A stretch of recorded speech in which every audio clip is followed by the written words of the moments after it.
l'enregistrement. Voilà. OK, il fonctionne. Alors, bonjour tout le monde. Allez-vous bien? Oui. Yeah. OK, good. Je vous entends très bien. Merveilleux. Alors, on va parler de rentabilité. On va parler de profitabilité. En tant que courtier immobilier, vous êtes toutes des petites entreprises. OK?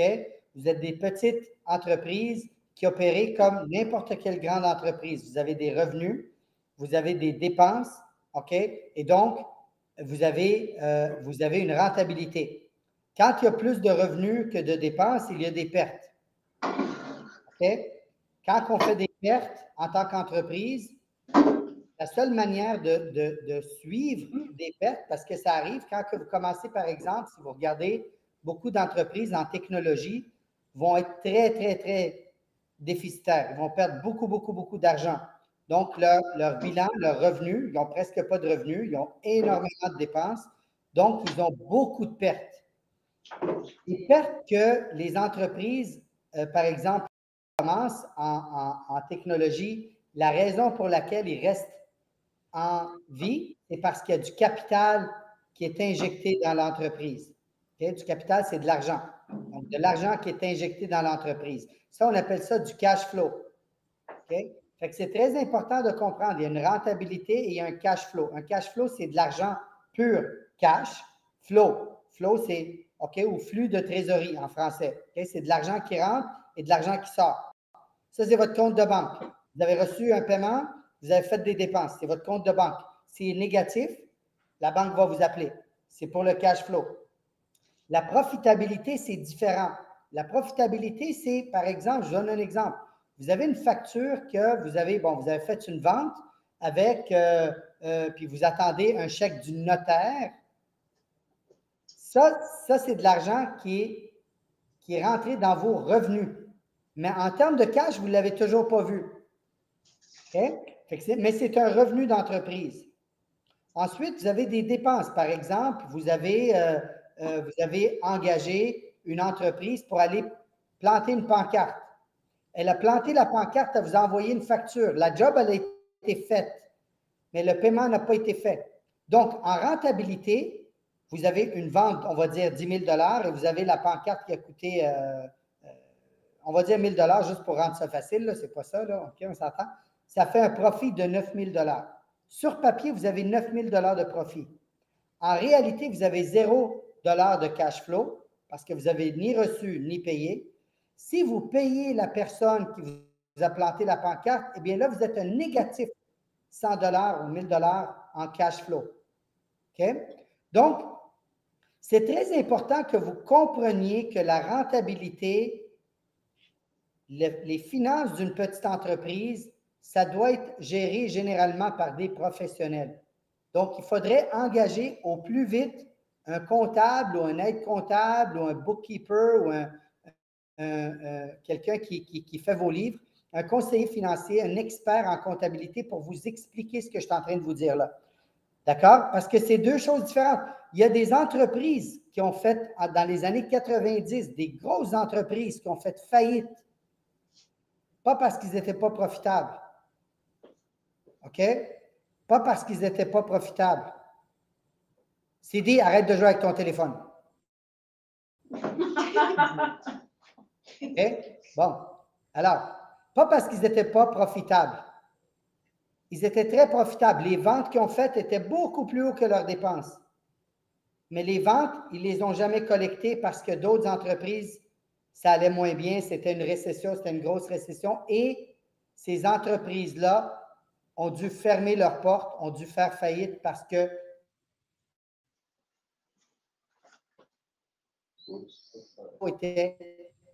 était négatif.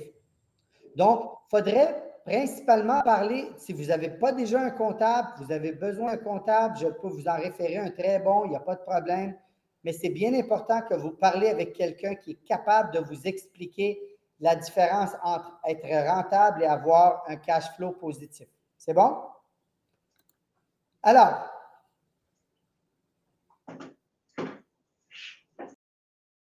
je vais vous demander une question. Vous avez, pour la plupart d'entre vous, ça fait quand même quelque temps que vous êtes en immobilier. Pour d'autres, vous êtes plus nouveaux. Pour d'autres, beaucoup plus anciens. est-ce que c'est possible? Est-ce que c'est possible de payer sans recevoir d'argent? Est-ce que c'est possible? Oui. Oui. S'il y a quelqu'un qui est en train de remplir le fonds de banque, right? Si ce n'est pas des ventes, qui est en train de remplir votre compte bancaire? Personne. Non, on peut avoir quelqu'un, on peut avoir un prêt. OK? On peut dire, ben, regardez, je pars en entreprise, j'ai des dépenses, je n'ai pas d'entrée d'argent. Je peux aller à la banque, dire, écoutez, j'ai ma propriété, je mets ma propriété, je prends une hypothèque, j'investis dans l'entreprise. OK? Mais est-ce que c'est un revenu, ça? Un prêt d'une banque, est-ce que c'est un revenu? Qui dit oui, qui dit non? Qui dit que c'est un revenu? Levez la main. OK, personne pense que c'est un revenu. Qui pense que c'est un dû, c'est un passif? OK, la plupart, vous avez compris cette partie-là. C'est de l'argent que vous devez à quelqu'un. Donc, n'oubliez pas que si vous voulez générer un revenu, parce qu'on ne peut pas juste s'endetter pour payer des factures. À un moment donné, la banque va dire, on arrête, là, je prends votre maison, ça va moins bien, etc. Donc, il n'y a plus d'argent qui rentre, il y a de l'argent qui sort. À un moment donné, la banque va dire, j'arrête, il n'y a plus de paiement. Je n'avance plus d'argent à votre entreprise ou à vous. Donc, vous devez payer à tous les mois. Pour réussir en immobilier, il faut être payé à tous les mois, à toutes les semaines, idéalement. Pour avoir une paye à toutes les semaines ou à tous les mois, il faudrait faire quoi? On le sait tous que la minute qu'on prend une inscription, la minute qu'on prend le téléphone puis qu'on appelle, puis qu'on fait de la prospection, on prend un rendez-vous. Peut-être 2-3 jours après, on prend l'inscription. 2, 3, 4 jours après, c'est sur MLS, ça fait déjà une semaine. OK? Si vous l'avez vraiment mis à un excellent prix, vous commencez à avoir des demandes de visite. On va dire 2-3 semaines de demande de visite. On est rendu à 4 semaines. Ensuite, vous recevez une promesse d'achat. La promesse d'achat rentre. Elle est conditionnelle à l'inspection, financement, document, peu importe. Ça, c'est 2-3 semaines. On est rendu à 6 semaines. Et peut-être le plus vite que ça peut se faire, disons 30 jours plus tard, on va chez le notaire. Calculez, là, on était rendu à 6 semaines plus 4 semaines. Ça, c'est le plus vite, ça, c'est le mieux que vous pouvez faire. OK? 6 plus 4, c'est 10 semaines, c'est 2 mois et demi avant de voir votre paiement. Est-ce que vous comprenez ce que je suis en train de vous dire là? Est-ce que vous comprenez ce que je vous dis? Oui. Mais il y a juste une qui comprend. Est-ce que vous comprenez ce que je dis? Oui. Oh, merci. OK? Pourquoi est-ce que je mets l'emphase à vous reposer la question 3-4 fois? Qui est capable de m'expliquer pourquoi je vous pose cette question-là? Je veux m'assurer que vous avez bien compris. Or you only get paid 90 days afterwards. Can you repeat? Tu peux répéter? De tout le travail que tu fais, peu importe c'est une inscription aujourd'hui, you're going to get paid 90 days more or less afterwards. OK. So, si tu veux être payé à toutes les semaines ou à tous les mois, qu'est-ce qu'il faut que tu aies qui soit régulier?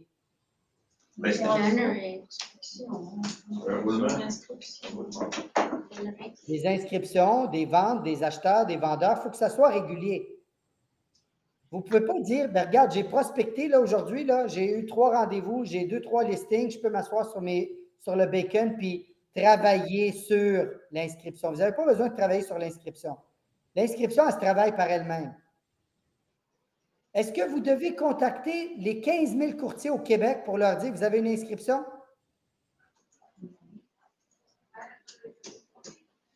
Hello, c'est une question, ça, je vous vois là. Non, c'est 73. OK.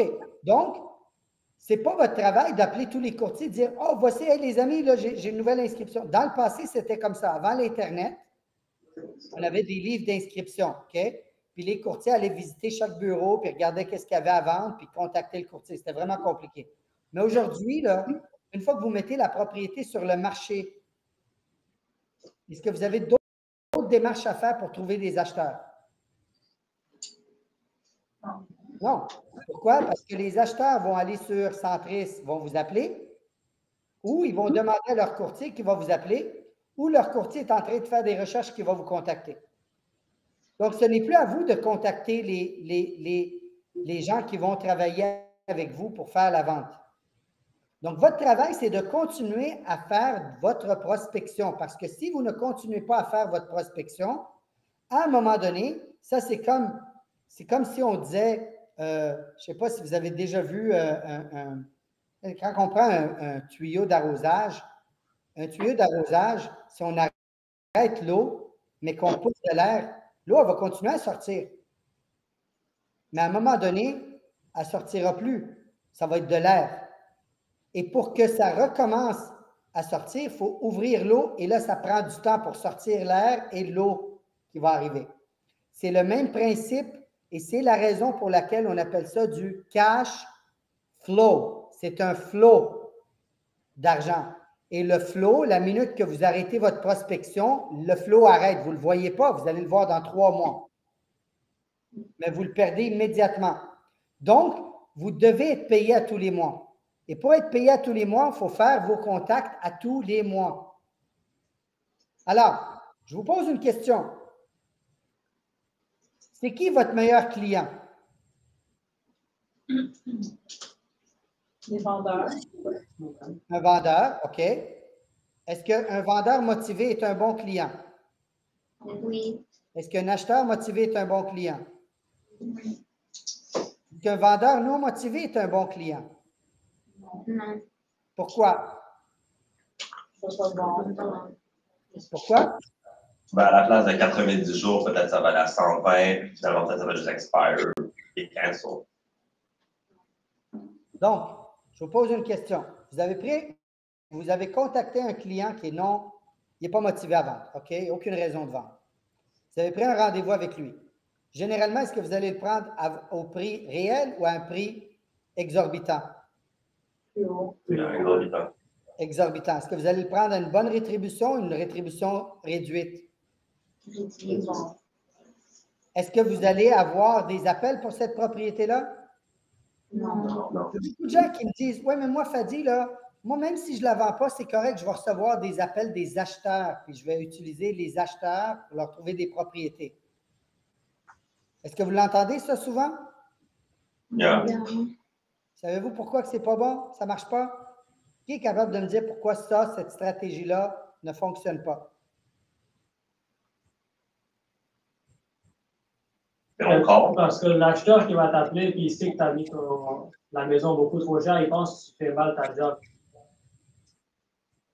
Oui, mais il n'y a même pas à penser. Il ne va même pas t'appeler parce que le prix est déjà pas bon. Fait que pourquoi il t'appellerait pour commencer? Parce que lui, n'oublie pas une chose. L'acheteur est en train de regarder la propriété. Si la propriété, le prix est trop élevé, est-ce qu'il va t'appeler? Le téléphone sonne? Non. Donc, est-ce que c'est vrai que si on liste à un prix trop haut, parce que le vendeur n'est pas motivé, on peut quand même aller faire une rentabilité avec ça? Non. C'est impossible. Donc, si un acheteur et un vendeur ne sont pas motivés, est-ce que vous allez travailler beaucoup puis pas être payé? Yeah. Est-ce que vous allez avoir des dépenses, peut-être vous promener en voiture avec un acheteur ou avec un vendeur, aller lister, prendre les photos, les mesures, mettre tout ça dans Centris, votre temps? Est-ce que vous allez être payé pour ça? Non. Qui a dit oui? I wasn't listening, sorry. OK, so listen. OK? Un vendeur non motivé, c'est un coût. Un acheteur non motivé, c'est un coût. Un vendeur ou un acheteur qui sont motivés, c'est un revenu. Donc, soyez votre propre meilleur client. Ça veut dire quoi, ça, devenir votre meilleur client? Ça veut dire, soyez motivé à tous les matins de faire ce que vous devez faire. Votre travail, c'est de vous lever le matin, aller au bureau, faire vos appels, prendre des rendez-vous, vous présenter devant le client, signer un contrat de courtage et recommencer le lendemain matin. C'est ça votre travail. C'est le seul travail que vous avez. C'est purement ça votre travail. Et tout ce qui est autre que ça peut être délégué à quelqu'un d'autre. OK? Ce n'est pas quelque chose que vous devez faire absolument. Donc, pour être un bon client, pour être un bon gestionnaire, une bonne entreprise, il faut comprendre la comptabilité, il faut comprendre les budgets. Ça veut dire quoi, ça? Ça veut dire comprendre, écoute, qu'est-ce que ça va me coûter ce mois-ci pour opérer l'entreprise? Qu'est-ce que ça va me coûter en salaire? Qu'est-ce que ça va me coûter en main-d'œuvre? D'accord? Qu'est-ce qu'il fait, lui, en arrière? C'est qui, ça? C'est Shafak? Juste un instant, Patrick, je reviens. Mais attendez pas. Prends pas de téléphone pendant la formation la prochaine fois, OK? Donc, moi, je vous dirais, tenez un journal, s'il vous plaît, un journal de vos dépenses. Pour savoir le premier du mois, qu'est-ce que vous avez comme dépenses, le 2 du mois, le 3, le 4, le 5, le 6, le 10, le 12, le 20, le 25, le 30 du mois. Il faut savoir qu'est-ce que ça vous coûte d'opérer une entreprise. Qu'est-ce que ça vous coûte de vivre aussi, parce que vous êtes salarié de cette entreprise-là. Donc, il faudrait avoir un budget simple. Ça n'a pas besoin d'être compliqué, les amis. La meilleure manière de le faire, c'est aller voir votre compte de banque et tout ce qui a été retiré pendant le mois. Ça va vous donner une idée, qu'est-ce que ça vous coûte par mois pour opérer l'entreprise. C'est bon, une fois que vous avez ça, là, il va falloir que vous regardez qu'est-ce qu'il faut faire avec cet argent-là. Vos bénéfices à vous, là, ils ne sont pas à vous. Le chèque que vous recevez de Royal Lepage ne vous appartient pas. Il ne vous appartient pas. OK? On va rentrer là-dedans. Un des éléments que vous allez faire votre budget et si vous êtes capable, c'est de regarder qu'est-ce que vous pouvez éliminer dans vos dépenses. Maintenant, je vais vous dire une chose, OK? Mike Ferry m'a appris ce que je vais vous apprendre. Il m'a dit en anglais, il dit « You won't be rich by saving ». Je répète. OK? « You won't be rich by saving ». Ça veut dire quoi, ça? Ben, on ne peut pas devenir riche en coupant nos dépenses pour augmenter nos revenus. Est-ce que, OK, je vous pose une autre question indirecte, d'accord? Qui ici paye disons, un loyer ou une hypothèque ou qui a des dépenses? Qui connaît à peu près ses dépenses mensuelles? OK? Parfait. C'est quoi, Steph? 3 000. 3 000. OK. 3 000, 36 000 par année. Right? Si je te dis demain matin, si je te dis, Stéphanie, Oui. tu coupes de 36 000, OK, à 24 000. Donc, de dépenser au lieu de 3 000, descendre ça à 2 000 $. Est-ce que c'est faisable pour toi? Ça va être vraiment difficile. Ça va être vraiment difficile, n'est-ce pas? Alors, si je te dis, au lieu de faire ça, contacte 250 personnes, prends un listing, vends-le, c'est 12 000 $ de commission. C'est quoi qui est plus facile? Contacter 200 personnes pendant l'année? Pendant un an, là, on parle. Okay? Si vous travaillez 200 jours, c'est un appel par jour. Okay? C'est quoi qui est plus facile? Prendre le téléphone, faire un appel par jour ou de couper votre budget de 10 000 $, 12 000 $? Quel qui est plus facile? Parlez pas tous en même temps, là. C'est lequel qui est plus facile? L'appel. Good. OK? Donc, oui, on doit couper dans les dépenses inutiles. On est tous d'accord, OK? On prend des affaires aujourd'hui sur Internet, on achète des choses qui sont payables à tous des choses inutiles. C'est correct, il faut les couper. Il faut réduire les dépenses inutiles. On s'entend.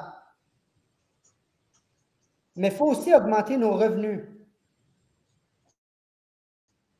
Si vous êtes capable de réduire, disons, on va prendre l'exemple, par exemple, de Stéphanie, OK?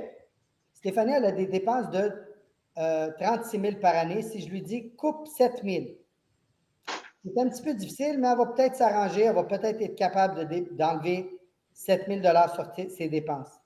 Et que je lui dis d'augmenter ses revenus de 20 disons qu'elle fait, on va dire qu'elle fait 60 000, 70 000. 20 c'est 14 000. 14 plus 7 qu'on a sauvé, elle vient de faire 21 000 de plus dans la rentabilité.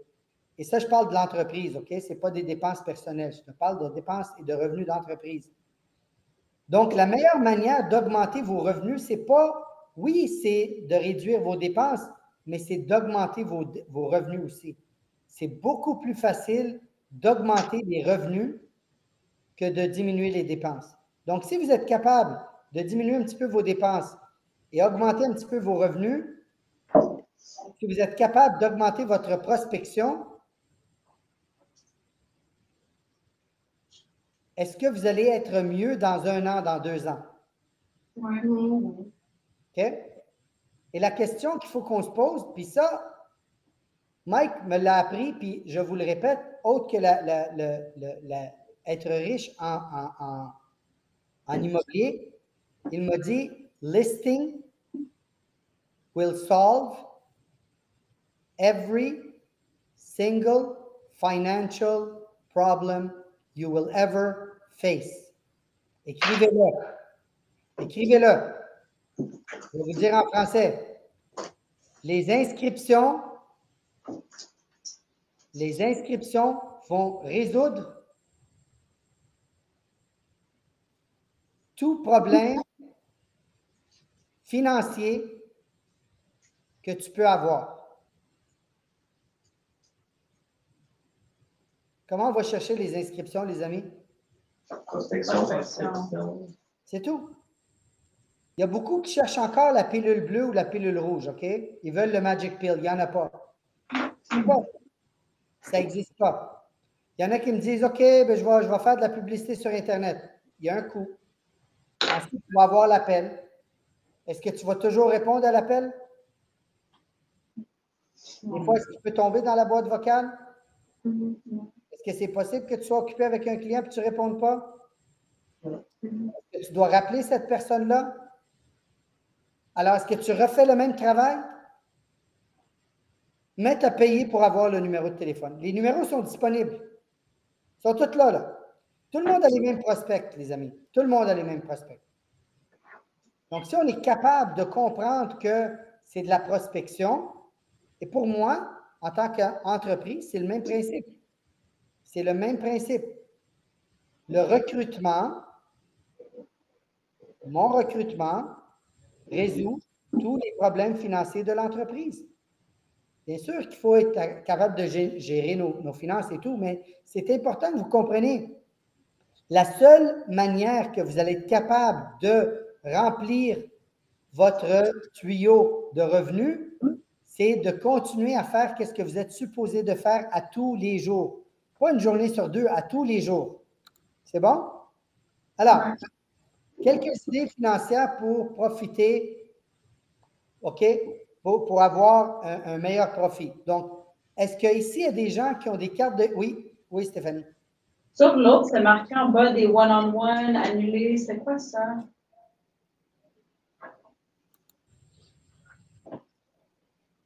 Ah, OK.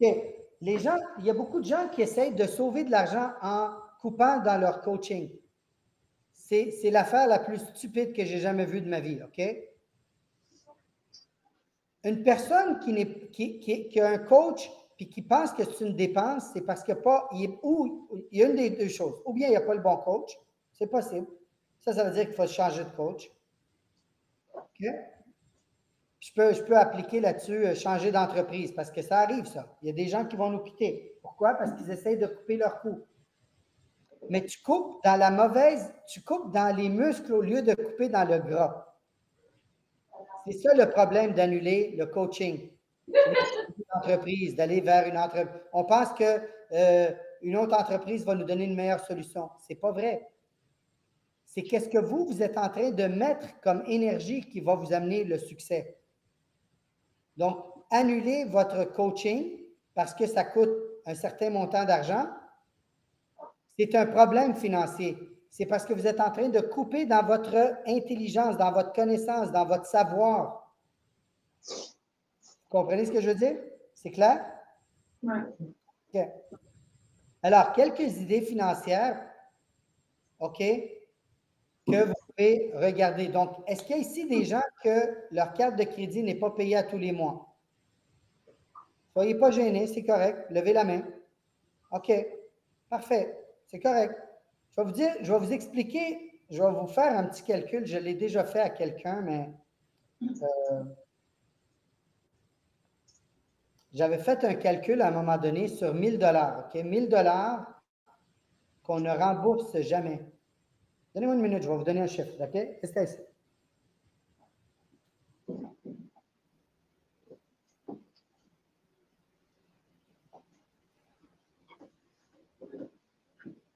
Trying to take a break? Yeah, no, we're doing a little. Oh, Je vais vous calculer quelque chose, d'accord? Disons que vous avez 18 ans et vous venez de prendre votre première carte de crédit. 1 000 $ de carte de crédit, d'accord? super. Et on vous demande de rembourser le minimum qui est 3 %. Vous le savez, ça? Êtes-vous au courant de ça? Yeah. Le remboursement minimum est 3 Mhm. Vous savez ça? Ouais. Alors, un taux de carte de crédit, normalement, au Canada, c'est combien à peu près? 20%. 20, 20 OK. 76. On va enlever 3 de 20 d'accord?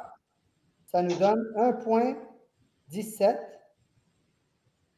On va dire que on ne rembourse jamais le capital. On rembourse seulement le 3 du capital, puis l'intérêt est accumulé. La personne, elle a 18 ans. À l'âge de 68 ans, 50 ans plus tard, savez-vous, ça fait combien le 1 000 $? Savez-vous, il est rendu à combien? Qui est capable de me donner un chiffre sans calculer, OK? Ça ne serait pas juste. Qui est capable de me donner un chiffre? 1 million. Qui dit 1 million? Moi, Moi, c'est qui ça? Mourad. OK, Mourad, je te dis 1 million. OK. Qui dit que c'est plus ou moins qu'1 million? Moins. Moins. Moins qu'1 million, n'est-ce pas? 2 500 000. Wow. Voilà. Le voyez-vous, là? bah, dis, ça, c'est seulement si on fait le paiement minimum. Ça, c'est si tu payes seulement le minimum. Alors, je vous pose une question. Est-ce qu'une carte de crédit, c'est une bonne dette? Non. Ça dépend. OK? Ça dépend. Si vous prenez une carte de crédit et que vous l'utilisez pour faire quelque chose qui va doubler cet argent-là dans un mois, vous utilisez 1 000 $ parce que là, vous en avez besoin pour faire une vente qui va vous rapporter 2 ou 3 000 puis que vous allez rembourser la carte de crédit, c'est une bonne dette. Et si vous la prenez, et je dis toujours, j'utilise toujours l'exemple de McDonald's, si vous prenez le 1 000 $ pour aller manger avec, ce n'est pas une bonne dette. Parce qu'une fois qu'on a mangé, il ne reste plus rien après. On n'a pas créé une richesse avec ça. OK? Ça, c'est une des choses. Si vous avez des cartes de crédit qui sont impayées, payez-les. Payez-les, ça coûte une fortune. OK? Ça, c'est un. 2, c'est des dépenses inutiles que vous avez là. OK? Vous avez Netflix, vous avez Prime, vous avez Disney, vous avez Hulu, vous avez Apple TV, puis c'est 10, 15 piastres, 20 piastres, 10 piastres. Dude, choisissez 101, puis c'est assez, là. OK? Vous n'avez pas besoin de voir tout ce qui est à la TV, vous êtes supposé être en train de travailler. OK? Toutes les dépenses inutiles, arrêtez-les. OK? Une des choses que beaucoup d'entre vous faisaient, puis je ne comprends pas pourquoi vous le faites, arrêtez de donner des cadeaux aux clients. Quand vous allez au dentiste, là, puis le dentiste vous nettoie la bouche, puis vous dit il y a une facture de 85 $, est-ce qu'il vous donne une rose avec ça? Oui, une brosse à dents. C'est vrai, c'est vrai, c'est vrai. C'est vrai, avec une petite dentifrice. T'as pas utilisé le bon exemple. T'as pas utilisé le bon exemple. C'est vrai, il m'a donné plein de cadeaux. Ça fait une rose, toi? Il m'a donné des fast-food. Non, ça, c'est pas un cadeau, ça. Non. Ça, c'est pas lui qui la paye. Colgate le paye. Hein? C'est pas lui, c'est pas le dentiste qui paye ça. Okay? Quand tu t'en vas chez un notaire pour faire une transaction, vos clients, là, quand ils vont chez le notaire faire une transaction, est-ce que le notaire fait un travail? Non, comme l'argent. Est-ce qu'il est payé? Of course. Est-ce qu'il donne un autre cadeau, lui aussi? Non. Votre avocat vous donne des cadeaux? Non. Bon, mais pourquoi vous jetez de l'argent par les fenêtres et vous donnez des cadeaux à vos clients? Vous avez fait un bon travail, vous avez vendu la maison au bon prix, ils sont très heureux. Ça devrait être leur cadeau. Si vous voulez leur donner la protection royale en plus, ça, c'est un excellent cadeau. Pourquoi? Parce que ça vous garde en lien avec eux pour le futur. Mais commencez pas à donner des bouteilles de champagne et des bouteilles de vin, c'est stupide. OK? Donc, arrêtez vos cadeaux si vous en faites. Ne dépensez pas d'argent avant d'avoir payé l'impôt là-dessus. Ça veut dire quoi, ça? Quand vous avez une vente, là, 10 000 $, OK? Vous avez 10 000 $, une transaction, 500 000 $, 2 10 000 $. Savez-vous combien vous appartient dans le 10 000 $? En réalité, qu'est-ce qui vous appartient à vous? Ben, 30%. Non, comme 50%. Qui dit 70 % m'appartient? Personne? OK. Qui dit 50 %? Oui, une personne? Ouais. Ah, OK. Parfait. Qui dit 50 % m'appartient à moi? OK, la plupart d'entre vous. Qui dit 30 % m'appartient, puis le reste ne m'appartient pas? Ben, c'est vous qui avez raison. C'est ceux qui viennent de lever la main. 70 % du 10 000 $ ne vous appartient pas. Il ne vous appartient pas. Vous avez des dépenses d'entreprise, des dépenses opérationnelles, vous avez des taxes à payer, impôts, vous avez des taxes TPS, TVQ à payer. Donc, sur le 10 000 $, en réalité, ce que vous pouvez dépenser, c'est 3 000 $. Donc, si je reviens à l'exemple de Stéphanie, pour être capable de payer sa qualité de vie qu'elle a actuellement, il lui faut 10 transactions à 10 000 $. Il faut qu'elle fasse 100 000 $ de revenus bruts pour avoir 36 à 40 000 $ qu'elle peut utiliser elle-même. Et si elle ne fait pas 100 000 $, ou bien elle est en train de s'endetter, ou bien elle est en train de manquer des paiements. Aucune autre solution. Je vous le dis, à un moment donné, le gouvernement va être derrière vous. Si vous ne payez pas vos impôts et vos taxes, ils vont être derrière vous. Et je le sais parce que je reçois des lettres. OK? Donc, il faut respecter l'argent qu'on gagne, les amis. Il faut la respecter, l'argent. Si vous ne respectez pas l'argent, l'argent ne vous respectera pas. C'est bon? OK.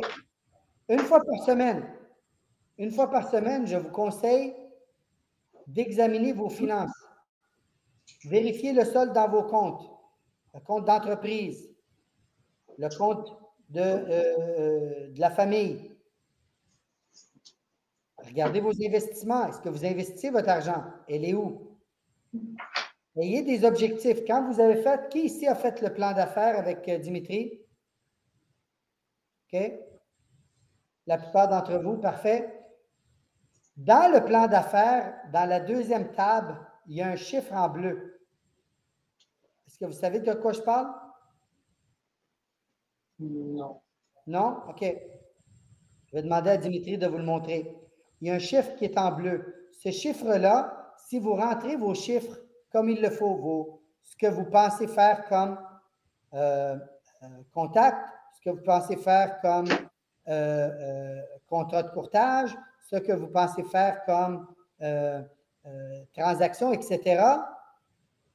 Le chiffre bleu, c'est le chiffre magique qui vous dit combien vous devez laisser de côté pour payer la TPS-TVQ, payer vos dépenses opérationnelles d'entreprise, payer l'impôt de la société, payer votre salaire et payer vos investissements, investir votre argent.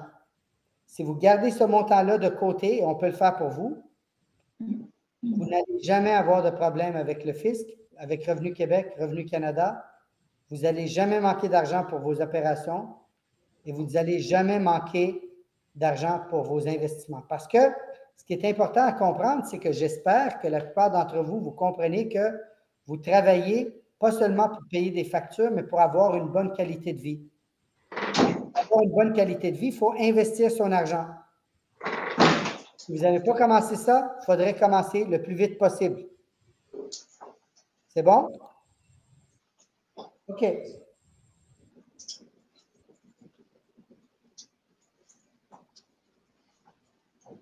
Ce que je vous conseille de faire aussi, je vous conseille fortement, fortement de créer une réserve de 6 mois qui va couvrir toutes vos dépenses d'affaires et personnelles.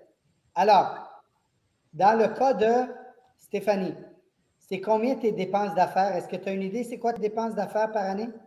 J'ai fait ça hier, mettons 2000 par mois. 2000 par mois et tu as aussi 3000 pour tes dépenses personnelles. OK? Ça fait 5000.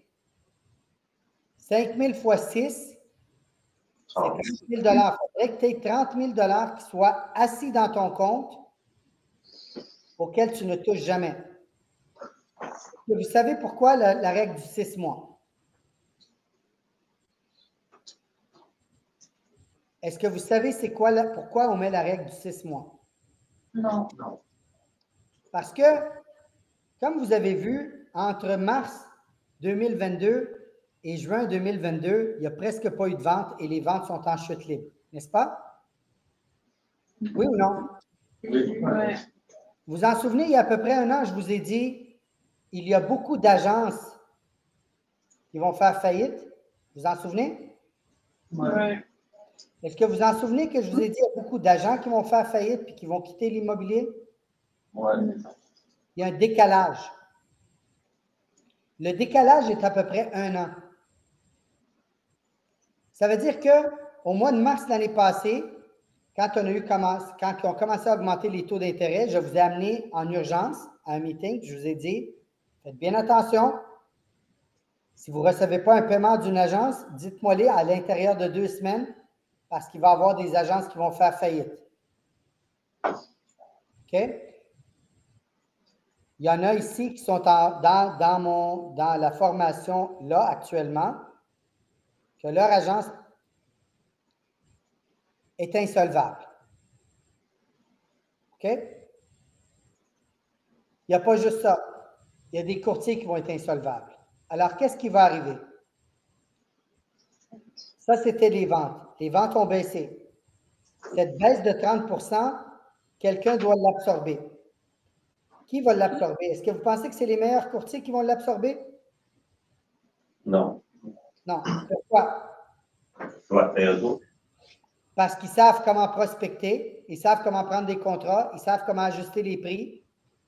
Leur niveau de connaissance et de compétence est très élevé. Alors, ils vont s'ajuster très rapidement. Donc, le 30 % qu'on vient d'enlever, on vient de l'enlever aux petits courtiers. Et les petits courtiers ou les moins grands courtiers vont devoir quitter le marché. Savez-vous, ça va arriver quand, ça? Au renouvellement de vos permis. Il va y avoir beaucoup, beaucoup, beaucoup moins de courtiers au renouvellement. Et on le sait. On a déjà prévu ça dans l'entreprise. On sait combien de personnes vont quitter à l'intérieur de cette année. On le sait, on connaît nos chiffres. Et je peux vous dire une chose, ça va être à vous de décider si vous êtes une de ces personnes-là ou pas.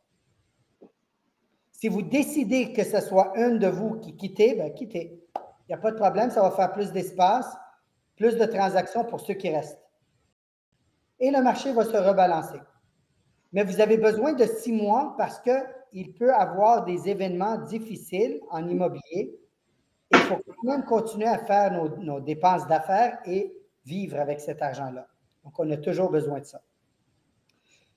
Ce que je vous propose de faire, ce que moi j'ai fait pour vous, pour la plupart d'entre vous, on retient 15% de vos rétributions pour les taxes TPS TVQ.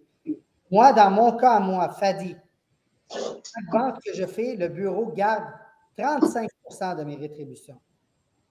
Savez-vous pourquoi ils font ça? Non. Parce que je veux m'assurer que j'ai de l'argent de côté si j'en ai de besoin ou si j'ai à payer des taxes, que je n'ai pas de retard dans mes taxes. Mon 35%, c'est l'équivalent de TPS TVQ, impôt de société et investissement de société, parce que je prends un salaire de la compagnie. OK? Fait que si vous voulez qu'on vous aide de ce côté-là, on peut le faire, ça ne vous coûtera absolument, absolument rien. Okay? Vous nous dites, Fadi retient au lieu de 15, 20, 25, 30 et ça s'en va dans un compte spécial de TPS TVQ qu'on appelle, qui reste pour vous. Quand vous avez besoin de cet argent-là, on vous la transfère. C'est bon? Avez-vous des questions pour moi?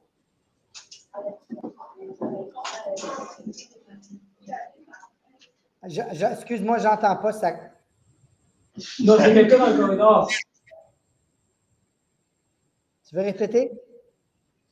Pas de question, on m'a dit. Pas de question. OK, excuse-moi. OK. En ligne, est-ce que vous avez des questions? Non? Les amis, je vous souhaite une très belle journée. Attendez. Ah, il y a une question. J'ai pas de question, mais il y a quelque chose que j'aimerais partager avec tout le monde. Oui. En fait, on parle de finances. Aujourd'hui, on est le 7 mars 2023. Puis, le 7 mars 2013, j'ai pris une décision vraiment importante. Ça fait maintenant exactement 10 ans que j'ai arrêté de fumer de la cigarette.